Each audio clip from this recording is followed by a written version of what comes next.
नमस्कार साथियों, आज हम देखेंगे प्रश्नावली 5.2 अनुपात एवं समानुपात का प्रश्न क्रमांक 2, 3, 4 और 5। इससे पहले के वीडियो में हमने उदाहरण और प्रश्नावली 5.2 का पहला प्रश्न हल कर लिया था, जो आप प्लेलिस्ट में जाकर के देख सकते हैं। तो आइए शुरू करते हैं प्रश्न क्रमांक 2। यहाँ क्या बोला जा रहा है, 3 कर्मचारियों ए, बी व सी के वेतन का अनुपात 2:3:5 है। यदि उनके वेतन में क्रमशः 15%, 10% व 20% की वृद्धि कर दी जाती है, तब उनके वेतन का अनुपात क्या होगा। मतलब नया वेतन उनको क्या मिलेगा, ये बताना है। तो ऐसे प्रश्नों को हल करने के लिए हम जो दिया गया है उसी का उपयोग करते हैं।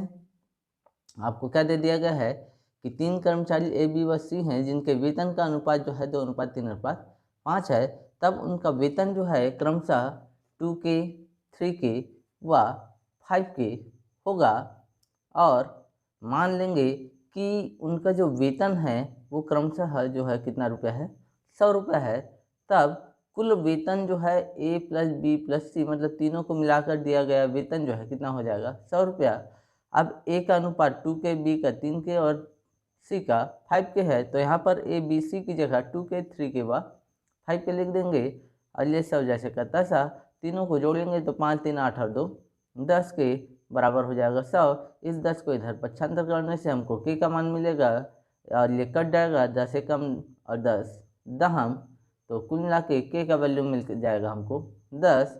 अब हमको ए का वेतन का अनुपात जो है 2K है, तो ए की जगह अब यहाँ वैल्यू रखेंगे तो के की जगह रख देंगे। जो वैल्यू आया 10, तो 10 दूनी हो जाएगा 20। उसी पे यहाँ लिख सकते हैं ए का वेतन 2K बराबर 2 गुणा 10 बराबर 20। बी का वेतन इसी प्रकार से 3K है, तो 3 गुणा 10 बराबर 30। और सी का वेतन 5 गुणा 10 बराबर 50। इस रूप में हम उसको लिख सकते हैं। तो बी का वेतन 3K मतलब 3 गुणा 10 बराबर 30। सी का वेतन 5K मतलब 5 गुणा 10 बराबर 50। अब प्रश्न में आपको क्या बोला गया है कि इनके वेतन में क्या हो रहा है, वृद्धि हो रहा है। तो ए के वेतन में 15% की वृद्धि, बी के वेतन में 10% और सी के वेतन में 20% की वृद्धि कर दी जा रही है। तब उनके वेतन का अनुपात क्या होगा, ये पूछा जा रहा है। तो अब प्रश्नानुसार ए के वेतन में वृद्धि जो है कितना प्रतिशत हो रहा है, 15%। अर्थात ए का वेतन जो है कितना है, 20 रुपया है। तो 20 रुपया में वृद्धि करेंगे कितना परसेंट, 15%। तो 20 रुपया का 15% मतलब 20 गुणा 15/100 हो जाएगा। 1 शून्य 1 शून्य कटेगा, 5 तिया 15 और 5 दूनी 10। ये दो और ये दो भी कट जाएगा, तो कुल मिला के आपको मिलेगा केवल 3। तो 20 का 15% जो है कितना हो जाएगा, 3 रुपया। तब उसका जो नया वेतन होगा वो कितना हो जाएगा, पहले उसको कितना मिल रहा था, 20 रुपया वेतन मिल रहा था। अब 15% बढ़ने के बाद उसका वेतन 3 रुपया बढ़ गया, मतलब 20 और 3 उसका वेतन कितना हो जाएगा, अब ए का जो नया वेतन होगा वो 20 + 3 मतलब 23 रुपया हो जाएगा। इसी प्रकार से बी का जो वेतन है वो कितना है, 30 रुपया है। लेकिन बी के वेतन में भी वृद्धि हो रहा है कितना परसेंट का, 10% का। तो उसी को लिख सकते हैं बी के वेतन में वृद्धि बराबर 10%। तो 30 का 10%, 30 का 10% मतलब 30 गुणा 10/100। तो ये 1 शून्य 2 शून्य 1 शून्य 2 शून्य कट जाएगा, तो यहाँ बचेगा 3 गुणा में 1, तो 3 एकम 3। तो बी का जो बढ़ा हुआ वेतन हो जाएगा 10% में, वो हो जाएगा 3 रुपया।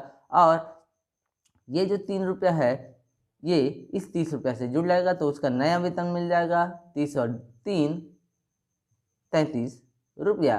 इस प्रकार से सी के वेतन में जो वृद्धि हो रहा है वो कितना हो रहा है, 20% हो रहा है। तो सी का जो वेतन है वो कितना है, 50 रुपया। तो 50 का 20% निकालेंगे, तो हमने लिख दिया उसको भी।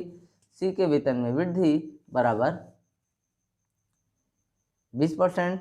तो 50 का 20% मतलब क्या हो जाएगा, 50 गुणा 20/100। तो ये कट जाएगा, 1 शून्य 2 शून्य 1 शून्य 2 शून्य, यहाँ 5 और यहाँ 2, तो 5 दूनी हो जाएगा 10। इस प्रकार से सी का जो नया वेतन होगा वो क्या हो जाएगा, 50 धन 10 मतलब 60 रुपया हो जाएगा। तब प्रश्न में बोला गया है कि ए, बी व सी के नए वेतन का अनुपात कितना होगा। तो ये आपका ए का वेतन देख सकते हैं 23 रुपया, बी का वेतन हो गया 33 रुपया और सी का वेतन हो गया 60 रुपया। तो ये हो जाएगा नए वेतन का अनुपात। इसके बाद हम देखते हैं प्रश्न क्रमांक 3। तो प्रश्न क्रमांक 3 क्या कह रहा है, किसी व्यवसाय में 3 व्यक्ति ए, बी व सी को 70,000 रुपये का मुनाफा मिलता है। उन्हें इस मुनाफे को ए अनुपात बी मतलब 4:2 व बी अनुपात सी मतलब 10:5 के अनुपात में बांटना है। बताइए कि प्रत्येक को कितने रुपये मिले, ए को सी का कितना गुना रुपया मिला। तो ऐसे प्रश्न हल करने के लिए फिर से जो दिया गया है उसी का उपयोग करेंगे। तो देखेंगे आपको प्रश्न में दे दिया गया है कि ए, बी व सी का कुल मुनाफा जो है 70,000 है। इसको ए अनुपात बी को जो बांटा गया है 4:2 में और बी अनुपात सी को बांटा गया है 10:5 के अनुपात में। तो हम देख सकते हैं कि बी के अनुपात, यहाँ पर बी का अनुपात जो है कितना है 10 है, जबकि यहाँ बी का अनुपात कितना है 2 है। तो दोनों समान नहीं है, मतलब दोनों भिन्न भिन्न हैं, अलग अलग हैं। तो इन दोनों को हमको क्या करना पड़ेगा, पहले समान करना पड़ेगा, यही मुख्य चीज़ है। तो इसको समान करने के लिए ही हमने यहाँ पर काम किया है। अतः हमें बी के अनुपातों को क्या करना होगा, समतुल्य करना होगा। और बी के अनुपात को समतुल्य करने के लिए यहाँ 2 को 10 बनाया जा सकता है, लेकिन 10 को 2 नहीं, इसलिए हम इस 2 को 10 बनाने के लिए ए अनुपात बी के दोनों पक्ष में क्या करेंगे, 5 से गुणा कर देंगे। तो 5 से जब गुणा करेंगे तो हो जाएगा 5 दूनी 10, जो कि इसके बराबर हो जाएगा। और यहाँ हो जाएगा 5 चौक 20। उसको हमने यहाँ लिखा है ए अनुपात बी बराबर 4:2 में 5 से गुणा करना होगा। तब ए अनुपात बी का जो नया अनुपात होगा वो कितना हो जाएगा, वो हो जाएगा 20:10। ये हो जाएगा हमारा नया अनुपात। इससे ए, बी व सी के मुनाफे का अनुपात जो है क्या हो जाएगा, ए जो है 20 हो जाएगा।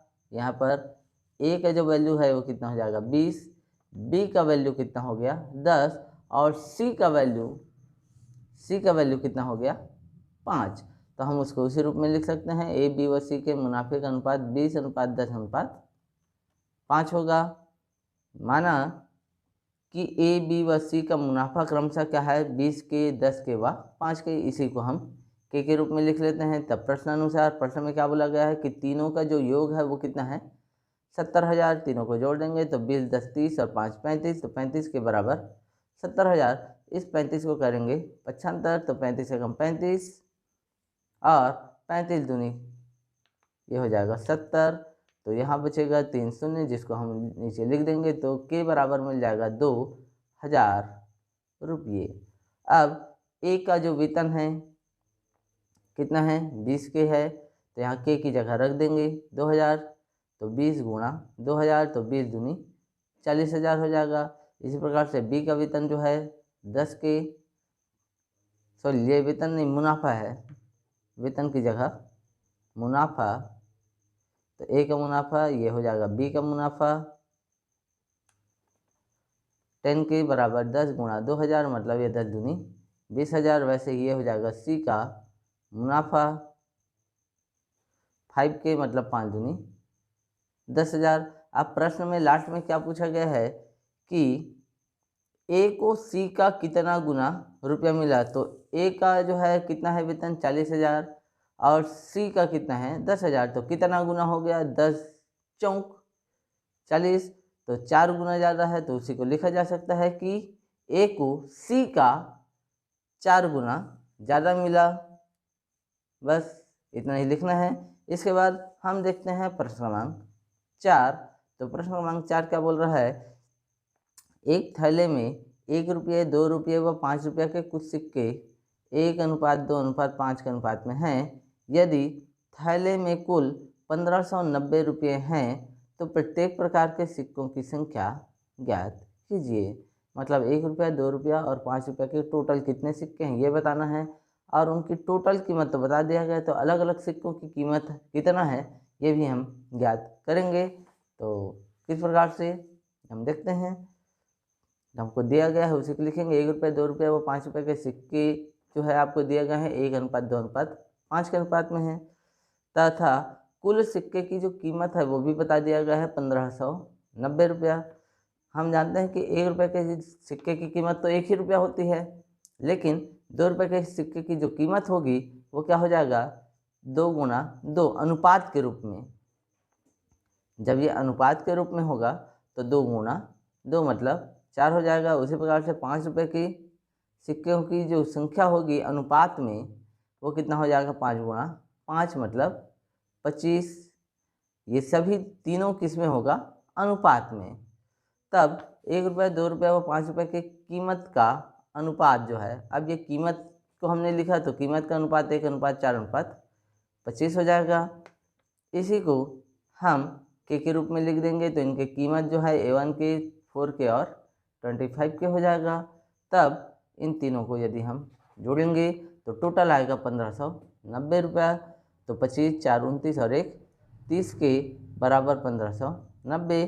के का मान निकालना है तो इस 30 को कर देंगे इधर 75, 0 और 0 कट जाएगा, 3 एकम 3, 3 पंचे 15 और 3 तिया 9।